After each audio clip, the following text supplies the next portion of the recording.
আঙ্গিকে না হলেও আমি মাননীয় স্বরাষ্ট্রমন্ত্রীর দৃষ্টি আকর্ষণ করে বলছি, বাংলাদেশের মানুষের কপাল এমন যে মরার উপর খাড়ার ঘা সব সময়ই থাকে। দীর্ঘ 15 বছর গুম, বিচার বহির্ভূত হত্যা, হেফাজতে নির্যাতন, নেতাকর্মীদের ধরে নিয়ে গিয়ে পা ভেঙে ফেলা, অসুস্থ করে দেওয়া, এই কালচার ছিল। এরপরে অন্তর্বর্তীকালীন সরকারের সময় মাননীয় স্পিকার আমরা দেখলাম মব কালচার। 2024-এর সেপ্টেম্বর থেকে 2026-এর জানুয়ারি পর্যন্ত মাননীয় স্পিকার আমাদের যে পরিসংখ্যান সেটা বলছে যে 250-300-র উপরে মানুষ নিহত হয়েছে এই মবের খপ্পরে পড়ে।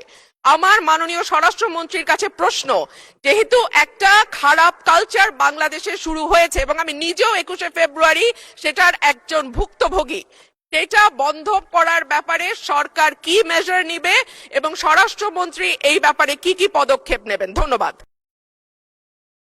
মব কালচারের ইস্যুটি একটা ডিফারেন্ট ডিবেট, আলাদা ডিবেট হতে পারত। যত পরিসংখ্যান তিনি দিয়েছেন 24-এর 5ই আগস্টের পর থেকে 26-এর জানুয়ারি পর্যন্ত, পরিসংখ্যানটা আমার কাছে নাই। তবে আমাদের কাছে অনুমান আছে। আমরা সরকারের দায়িত্ব পেয়েছি, আমি এটা ক্ষমতা বলতে চাই না, আমরা রেসপন্সিবিলিটিটা পেয়েছি। এই দায়িত্ব নেওয়ার পর থেকে আজকে আমরা প্রায় 45 দিনও এখনো হয় নাই, 1.5 মাস হয় নাই। এর মধ্যে ঠিক মব নয়, মবের মতো, কারণ এখানে ডেফিনিশন আলাদা করতে হবে। কোনটা গাইবান্ধার পলাশবাড়িতে থানায় গিয়ে হামলা, এটা কি মব হবে? নাকি কোনটা 21শে ফেব্রুয়ারিতে মাননীয় সদস্যের উপরে হামলা হয়েছে সেটা কি মব হবে?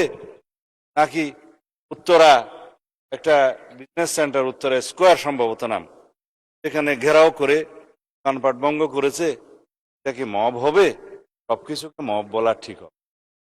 কিছু আছে সংগঠিত পরিকল্পিত অপরাধ, তার বিরুদ্ধে মামলা হয় এবং সেটা তদন্ত হয়, গ্রেফতার হয় এবং বিচারের জন্য সুপর্দ করা হয়। বাংলাদেশে কোনো রকমের মব কালচার আর থাকবে না।